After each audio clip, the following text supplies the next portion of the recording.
Okay, so now we're going to start on the second lesson in chapter 3 here on factoring. So now we're just looking for factoring trinomials, right? So we have three terms and we want to factor, and you can do that by cab. If you're still having problems, let me know. Maybe I can send you another video to help you out with factoring, but there's plenty of YouTube videos on that you can look up with different ways to factor. But in essence, they're the same, or Khan Academy. So go ahead and pause this video and try these warm-up problems, and then I'll go ahead and do them for you. Okay, so looking at number 1, all these are great because my a is equal to 1. When my a is equal to 1, when I do my cab, c times a, it's just going to be 1 times my c, so that's 12. And my b is my linear term. That's the number, the coefficient, or the number next to x, just plain x, okay? And so that would be 7. Remember, your a, b, and c do not have x's in them. They're just the numbers in front of the x's. Or asking how many x's do I have? How many x squareds do I have? Or what's my constant? Constant's the one without the variable. Okay, so now we ask ourselves, what times what is 12? And those two numbers also have to add to 7. So we have 6 and 2, we have 4 and 3, we have 12 and 1. Never forget about 1 in the number itself. So we can see here that 4 and 3 will multiply to 12, and 4 plus 3 will add to 7. So here we can take those and we can write our two factors, x plus 4 and x plus 3. And then we go ahead and divide by our a, which is 1. And I don't even know that doesn't change anything. I just want you to practice that because when we do have an a, then it's a little bit different, right? So those divide evenly, so that's fine. So it becomes x plus 4 and x plus 3. Those are our two factors. So that's this factored is x plus 3 and x plus 4. So notice how I switched those because the order doesn't matter, because I'm taking two factors, x plus 3, and multiplying by x plus 4. And taking 2 times 3 is the same as taking 3 times 2. So it doesn't matter which factor I use, but I need to have those parentheses in there because that lets me know that I'm taking this binomial and multiplying it by this binomial. Okay, so looking at b, again, it's just different letters here, but I'm still doing c times a. That adds up to b, and my a is 1 because I have 1b squared times 42 is 42. And then my b is what's next to this little b here, which is negative 13. And we'll sit and wait on that negative though. Okay, so we're going to ask ourselves, what times what is 42, but what plus what is 13? We'll come back to that negative. So 42 is 6 and 7, 2 and 21. That's and 42 and 1, right? Doesn't seem like anything else. So we notice we're trying to get to 13, not negative 13 for now. We'll deal with the negative later. So 6 and 7 multiply to 42, and 6 plus 7 equals 13. But since I want to make it negative, then I need to make both of these negatives because I borrow $6 and I borrow 7 more. That's negative 13. So these both need to be negative. So I have, and this time I'm not going to use x because my letter is b, so b minus 6 and b minus 7. Then we divide these by our a, which is 1, so that doesn't change anything. So then we get left with just b minus 6 and b minus 7. So those are what we call the factors of this trinomial, meaning that this binomial times this binomial will equal this binomial. Okay? So I don't need to multiply them together, right? It's just asking what are the factors. It's this binomial and this binomial. Okay, last one, n. So c times a, great thing. A is just 1. That's what this section is kind of about. So we have our CA, which is negative 48, and our B is what is looking at our N, our linear spot right here. How many plane ends do I have? I have 8 of them. Okay, so this one again has a negative on the CA, so we'll deal with that negative later. So we want to ask ourselves what times what is just positive 48, and then what plus what is 8. Okay, so 48, that'd be 12, 12 and 4, right?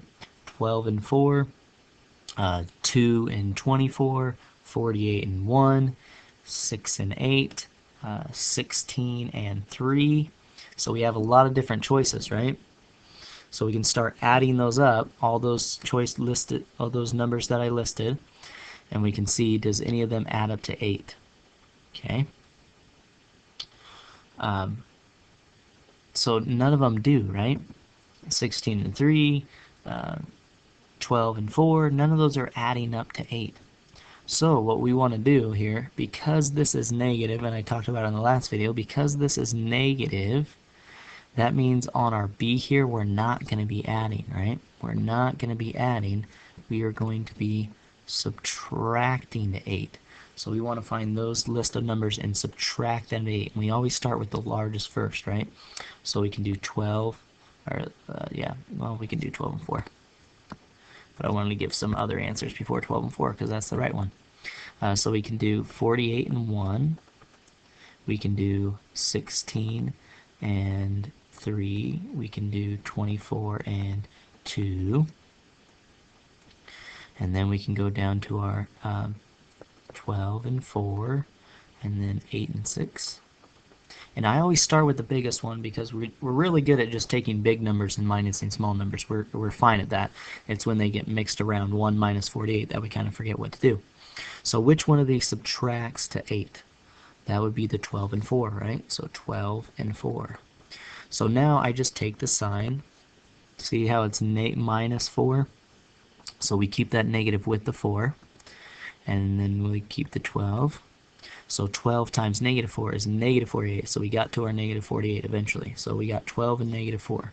So we have n plus 12 and n minus 4. And so those will be our factors. Well, let's divide by our a. Our a is 1, and that's not going to change anything. So here our factors are n plus 12 and n minus 4. Alright, so there's the warm-up. Okay, so factoring, when our AC is positive, I talked about this a little bit, right?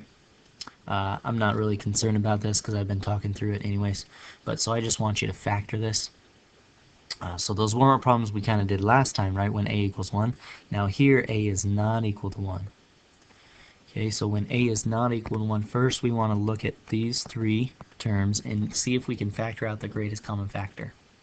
Right, that's one little trick that you want to try before you use CAB. So there's nothing to factor out here, so I have to do CAB. So I have to do my C times my A, so 5 times 2 is 10. And my B is my linear term, the one next to x, the coefficient. Next to x, that's 11. So I'm asking myself, what times what is 10, but what adds to 11? So we have 2 and 5, and that's it, right? Only 2 and 5. Well, always remember 1 in itself, right? So 10 and 1.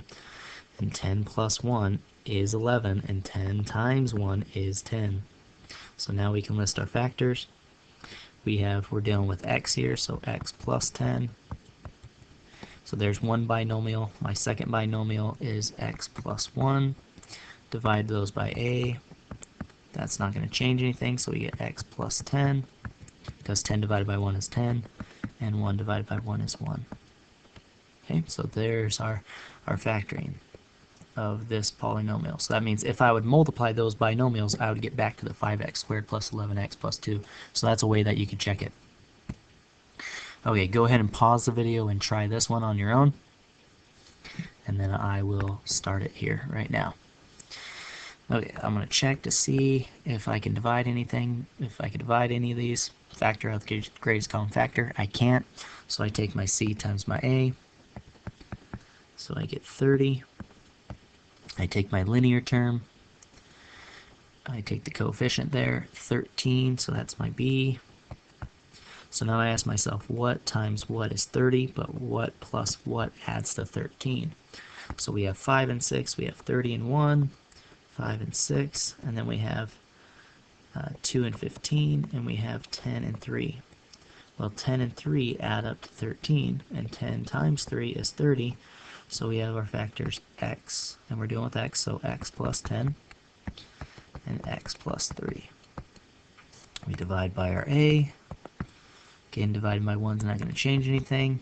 It's just getting in the habit when a is not 1. So you don't forget to divide by your a when that happens. Okay, there's our factors. Okay, so what happens when AC is negative? That was in one of our warm-ups. Our AC was negative. And basically what that means is just when I take my C times my A, which is negative 45, it's negative. So what that means is now instead of adding to get to my B, which is 4, instead of adding, now I'm going to be subtracting. I'm going to be subtracting here instead of adding. So that's the reason. That's the difference. Okay, so I first look to see, can I factor anything out? Greatest common factor? Nope, can't do that. So do our CA, do our B. Now, when I do what times what is negative 45, don't think about the negative for now. We'll deal with this later. Think about 45. So what times what is 45? But then those two numbers have to subtract the 4. Okay, so 45 and 1. 45 and 1, what do we got? 9 and 5, 15 and 3. Anything else? I don't know. Let's check these ones. If it's not, let's look for some more. 45 minus 1. Always start with the largest one first. So 45 minus 1. Nope. 9 minus 5. Hey, that equals 4. So 9 and 5. So the negative is in front of the 5. So when we move it over here, the negative is in front of the 5. And 9 times negative 5 is negative 45. So there we figured out that negative. Now we list our factors. Again, we're still doing with x, so x plus 9 because it was a positive 9, and x minus 5. All right, and then we divide by our a. Since it's 1, oh, it's not 1 this time. Awesome, that's great. So here we see what's going to happen. So we divide by our a, which is 3. Well, 9 divided by 3, we can figure that out, right? It's not a decimal, it's a whole number, so that's x plus 3. So we simplify that. Now this negative 5 over 3, it turns into a decimal, and I can't reduce this fraction, right? So that 3, this is going to be the new tricky part. Since I can't divide it evenly, I got to take that 3 and move it in between the parentheses and the x. So I do the parenthesis, 3x minus 5. And so that would be my factors. And if you multiply this out, you would notice if you FOILed or used the table or whatever, we would take x times 3x, and we would get a 3x squared, right? So that's a way you can check, and you could do last times last if you want to. You're missing the middle, but at least you can check the first and the last.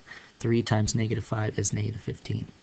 It's always least you should check, at least you should check the first times first to make sure that's true. Okay, so if it divides, that's great. Simplify. If not, you need to move that divisor, or the denominator in between the parenthesis and the x. There's a few different things. If you can simplify, you want to simplify that fraction before you move it. If they both go into it evenly, then you put that denominator out in front of the whole thing out here. But it only divides one of them, so we just simplify that. Okay, so there is our two factors. So go ahead and pause the video, try this one. Look to factor out the greatest common factor first. If you can't do that, do CAB. Don't forget to divide by your A. Once you divide by your A, if you forget what to do from there, just watch the video until we get to that point. Or try it all the way out till that point, then stop, replay the video, and figure out what to do. Okay, so I look at these three. I can't factor anything else because this is odd, those are even, can't do anything there. So I take my C times my A, 10 times negative 14. That negative is important, right? Because a negative times a positive would be a negative 140. And my B is the linear term, the coefficient in front of the x, which is 31. And so since this is negative, we're not going to worry about it first. So what times what is 140? But since that's negative, that means we're going to be subtracting to get to 31. Okay? And if you think about it, if I'm taking two numbers and I'm subtracting to get to a number, right? If I have so much money, right? Say $40. If I spend money, if I subtract some other amount of money, right? Some amount, it doesn't matter. If I'm ever going to get more money by taking away money, I'm not, right? So that means this number has to be, this one has to be bigger than 31, right? Because I can't have $40, and if I subtract some money, some amount, I can never go bigger than 40, right? So I can't have a number right here that's going to be small, that's going to be 31, right? So I have to have a number bigger than 31 here. So that might help you when you're thinking about factors of 140. What times what is 140? Well, we know we took 10 and 14, right? So we can do 14 and 10. So we know that. Now we might have to get a calculator out and start calculating. Okay, I know 14 and 10. So I could do 140 divided by 2. Okay, so that's 2 and 70. Okay, so 2 and 70. Excuse me. And then you can do 3. Does 3 go into 140? 140 divided by 3. Oh, no, that doesn't work because that gives me a decimal, so I can't do that. I can keep going and going and going, and it might take you a long time. Well, one thing you can do is you can start with what you multiplied, your C and your A. So 14 and 10, and then you can break these down. 2 and 7, and 2 and 5. And so those are all prime now, right? 2 is a prime number, 7 is a prime number, 2 is a prime number, 5 is a prime number. Now you can just rearrange these. So instead of 2 times 7 and 2 times 5, I could do 2 times 2 and 7 times 5.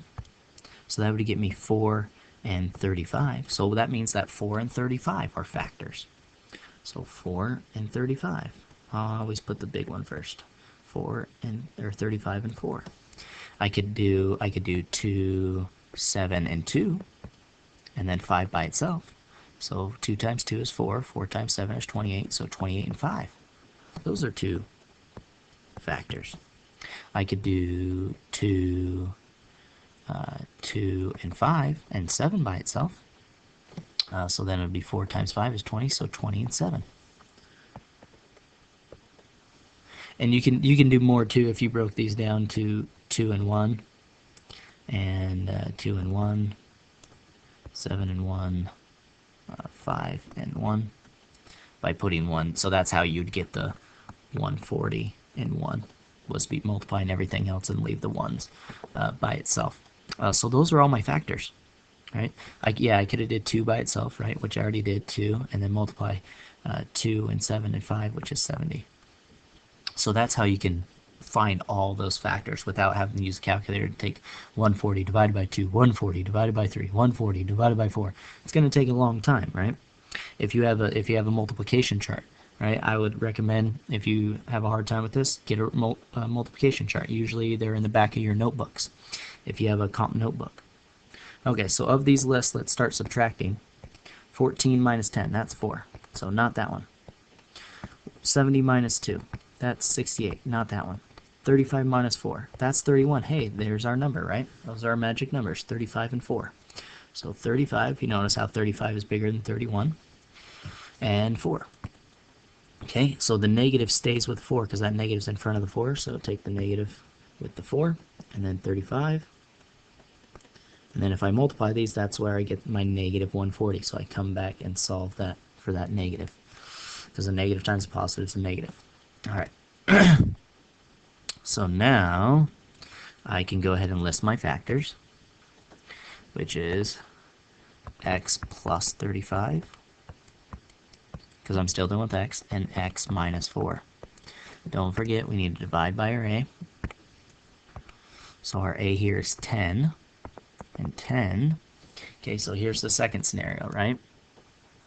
So if we look at this, so 35 doesn't go into, or 10 doesn't go into 35 evenly, right? We get 3.5. 4 doesn't go into 10 evenly. So what I've said kind of before is you would take this, right, since it doesn't go in, you would take this denominator and you would put it in front. Well, if I do that, then I would get 10x and 10x, and 10x times 10x, if I'd FOIL it out, I'd get 100x squared, but I only want 10x squared, right? So what that means is I need to reduce these before I move them. So I need to reduce these before I move them.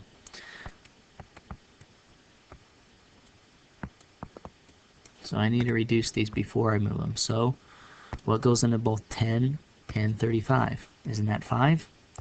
So I would get left with 7 over 2. And this one, I would get left with what goes in both 4 and 10. That would be 2. So I get left with 2 and 5. Now I can move those out front because now they're reduced, right? So I want to reduce those fractions before I move them. And I get 2x plus 7 and a 5x minus 2. Now I can go ahead and check. At least do first times first, okay? At least do first times first. 2x and a 5x is a 10x squared, so that's what I wanted. So that means this is my two factors, okay? Okay, so if you want to, you can try this on your own, but really, you can.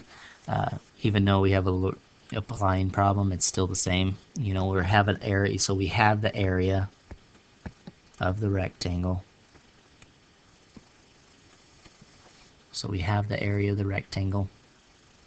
We have a 2x squared, a negative, these two, this box, and this box will add together to get to negative 13x. And then this one at bottom is negative 7. Right, so we have the area. We want to find the sides. So that is factoring. So you can do CAB, you could do this area model, right? Okay, so you can go ahead and try to work this out. Okay. So you can pause it if you want to, or you can just listen to me. I'm about to start it right now. So first I'm going to look at for the greatest common factor. Don't have any, so I'm going to do CAB.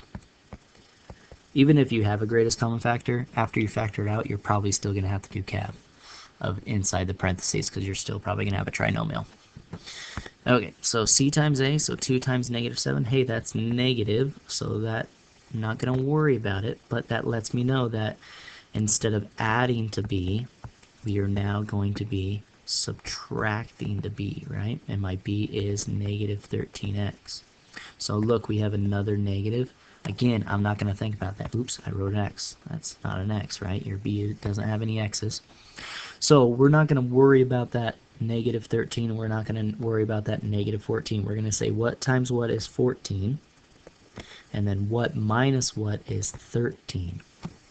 Okay, and always start with the bigger number coming first. So what times what is 14? That's 2 and 7. And that's nothing else. What about 14 and 1? Don't forget 1 in itself. Right, so 14 and 1. So 14 minus 1, isn't that 13? Okay, but we need a negative 13, so that means we need to switch this order. So instead of being big first, we're going to go small first. So that's 1 first, and then 14, and that's how we get a negative 13. Because if I have $1 and I want to spend 14, I can't do it. I have to borrow 13. Okay, so now we solve that issue with the negative there. That negative's in front of the 14, so let's put it in front of the 14 here. And then negative 14 times 1 is a negative 14, so we solved both those issues of the negatives. Now we can write our two factors, two binomials, x minus 14 and x plus 1, because it's a positive 1. Don't forget to divide by your a. Here it's really big, right, because our a is actually something other than 1. So negative 14 divided by 2, we can do that. Right, we get negative 7. 1 divided by 2, we can't do it, and we can't reduce that fraction, so we move that 2 in front between the parenthesis and the x. So we get 2x plus 1. Then we want to check, right, a real quick check. You could do it the whole way and make sure you get the same exact trinomial, but at least do first times first, and x times 2x is a 2x squared, and that's what we want, right, a 2x squared. And so that right there would be our factor of this trinomial, which is the dimensions of the sides. So it'd be x minus 7 and a 2x plus 1. Right? So that'd be the dimensions would be right here, would be our factors. So you can definitely try this one by yourself, look for the greatest common factor, and then basically just factor that trinomial, right? You can use CAB, you could use the area method, whichever one you want. Okay, so pause the video now because I'm about to start and do it. Look for the greatest common factor. There is none, right? So then I want to use CAB, C times A. Oh, so I'm going to get on my calculator here because 8 times 15, I don't know quite what 8 times 15 is. But I know what 4 times 15 is, and 4 times 15, that's 60, and then I have another 2, so that's 120. So you can make sure I'm right there, and then my b is my linear term. What's the coefficient in front of my linear term? Is 22. Okay, so then I'm asking myself, what times what is 120 but adds to 22? Since they're both positive, we can say that what times what is 120, and what plus what, same thing, is 22. Okay, so I know I multiplied 8 and 15, right? So I know those are two factors. And 8 or 15 plus 8, that's 23. We are really close, but not quite close, right? So again, I could get out a calculator, take 120 divided by 1, that'd be 1. I could take 120 divided by 2, that's 60. So there's another one. I can take 120 and divide it by 4, right? So 4 and what, that 30. And then I could take it divided by 5. That goes into it. So there's a lot here, right?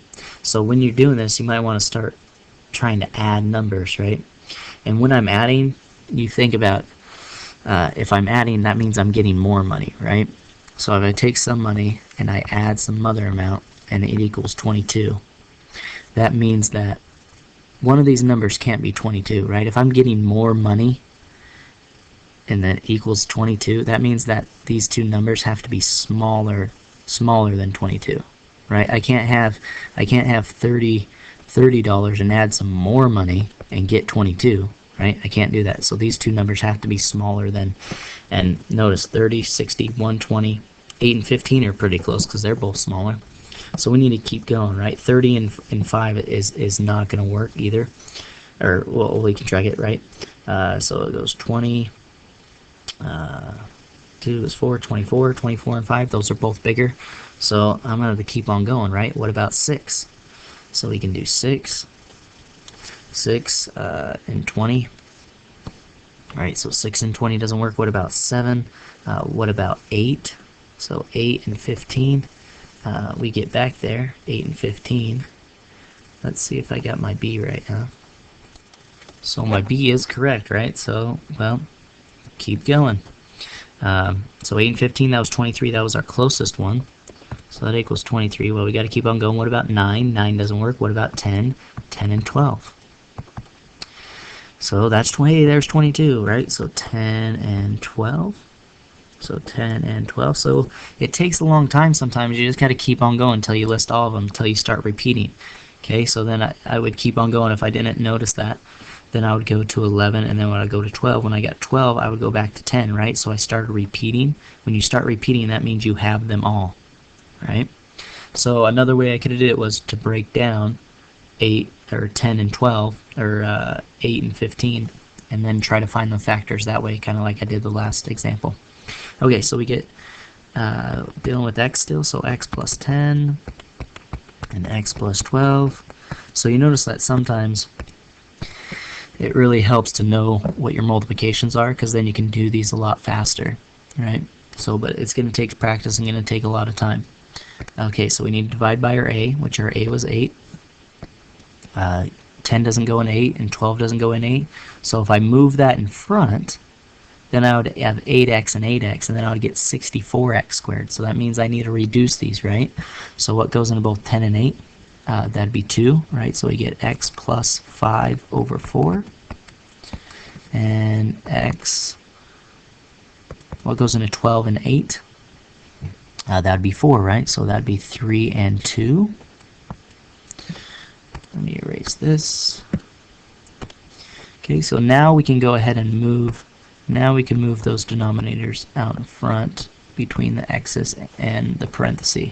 So 4x plus 5 and a 2x plus 3. So now we can check 4x times 2x. That is an 8x squared. We could check all the way, but that's probably good. And there's our factors. Okay, so the next one, we're factoring out a monomial. So this is what I was kind of preparing you from the very start, was look at these look at those terms and see if you can factor something out first. And that's what factoring out a monomial is. Basically kind of factoring out the greatest common factor first, and which we can, right? What it goes into 18, 33, and 12. Well, that's a 3, right? So I could factor out a 3 first. So I pull out a 3. What gets left? 6x squared minus 11x plus 4. So if you don't do that first, that's okay. I'll show you eventually. I'll redo this problem and I'll show you how you solve that. Okay, so now we factor out the greatest common factor. So now we can take our c times our a. So we still are going to have to do cab. Okay, so that's 24. And negative 11 for our b, right? The coefficient in front of the x, that linear term is negative 11. But since this is negative, let's not deal with it first. Right? Let's try to just get to positive 11. Then we'll come back and deal with the negative. So what times what is 24? So we have 8 and 3, we have 6 and 4, 2 and 12, and 24 and 1. Well, 8 and 3, 8 plus 3 is 11. But since we want negative 11, that means I have to make these both negative, right? Because if I borrow $8 and borrow $3, I owe 11. So now I dealt with that negative. And then negative 8 and a negative 3. Negative times a negative is a positive.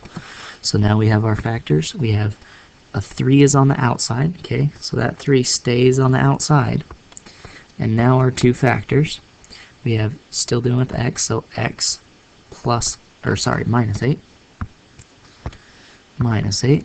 And x minus 3.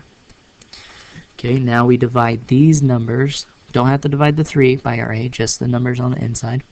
So our a now is this a. This is our new a. Okay, so when you do cab, you have to do, this is your new a, and this is your new c, and this is your new b. So divide those by your a, which is 6. Okay, I can't divide those evenly, right? So if I put 6 in front, what did I get? 6 times 6x, and that is not a 6x squared. That'd be a 36x squared. So I need to reduce those. Still leave that 3 out in front. What goes in both 8 and 6? That would be 2.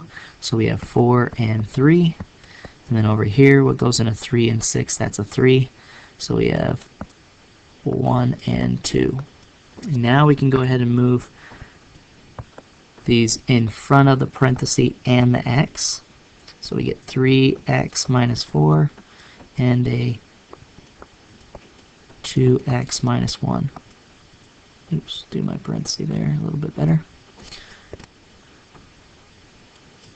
Okay, so those are your factors, and if you multiply this out, you could do 3x times 2x. That is a 6x squared. And if I times that by 3, don't I get to my 18, my original 18x squared? Okay, so those would be my factors right there. Okay. Another way to do it is you could start from the beginning. You could take 18x squared. What was it? Minus 33x plus 12. Plus 12. And you could still do cab from here. You could still do cab from here. So your CA and your B. Okay, and what would you would get left with basically with really big numbers. And what would happen is you would have your 18 and 12, right? So you'd multiply that, whatever it is, would be your CA. And then you would try to get your B, negative 33. Again, you'd be adding, right? But they're just going to be both negative, and they would be negative 24, and they would be negative 9. Okay, so then it would be writing, it would be x minus 24 and x minus 9. Then I'd divide by my a, which my a would be my original 18, right? Because I didn't factor anything else out. Now here, again, if I can't divide those evenly, right? So if I move the 18 in front, I would have 18 times 18, which is not 18, right? So I could reduce these fractions. So when I reduce these, right, what goes into both of these would be a 3, right? So a 3 goes into both of these. So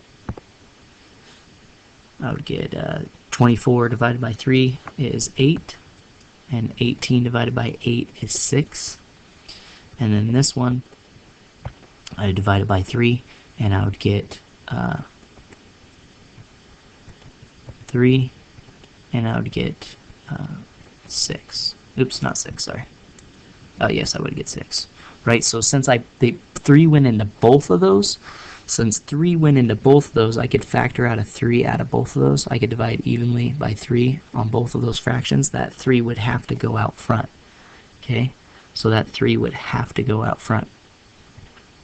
Here's the really tricky one. That's why you want to do the greatest common factor first, because I could have went and I could have took out 9 from, or not 9, but 6 from both of these, right?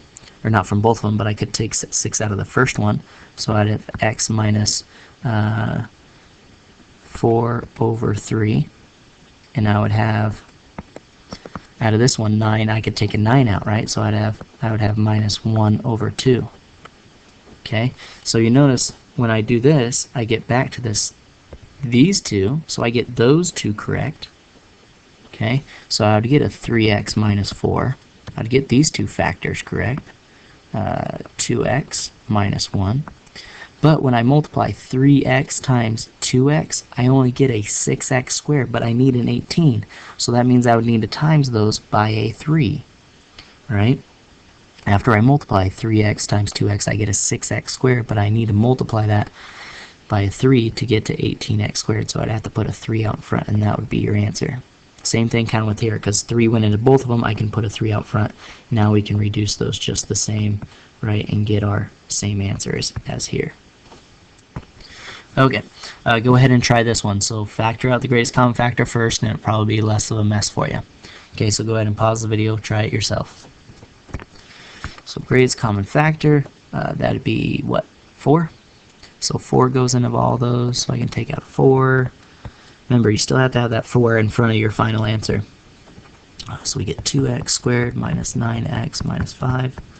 So here now we can do cab. We get negative 10 as our a. It's a lot smaller than taking 8 times 20, 160. Right, so we have our CA, and our B is negative. Again, so these are both negative, right? So since this is negative, we're not going to worry about it. We're just going to go for normal 10. But because that's negative, that means we're going to be subtracting. And again, this is negative. So again, don't worry about it. Let's try to get to positive 9 first. So now we ask ourselves, what times what is 10, but subtracts to 9? Well, that's 10 and 1. So 10 and 1. Put the bigger one first. What's 10 minus 1? That's a positive 9, but I need a negative 9, so that means I have to switch these two. So I have to switch them. So that means 1 minus 10, and that's negative 9. Have $1, I can't spend 10, I have to borrow 9. So I took care of that negative. Now, the negative is in front of the 10, so I need to put the negative in front of the 10. And that makes a negative 10. Negative times a positive is a negative. So now I dealt with both of those negatives. So I have x minus 10, and I have x plus 1. Now I have to keep that 4 out in front. Now I can divide these by my new a. Right, my new a was 2, new b was negative 9, and new c was negative 5. So I divide these by my a, which is 2. Here I can reduce that, right? So it reduces. Get negative 5. This one doesn't reduce and doesn't go into evenly, so I can take 2, move out in front of the x. So there's my answer. Okay, so that is it for that lesson 3.2. It might take a couple days to look through this. That's fine. I'm not expecting you to necessarily watch 40 minutes of video and hear me talk for 40 minutes. But remember, practice, practice, practice. Work on your homework assignment. You could do your homework assignment as you copy the notes. That's fine too. You can also print out the notes, have those available on OneDrive, or OneNote, sorry, OneNote.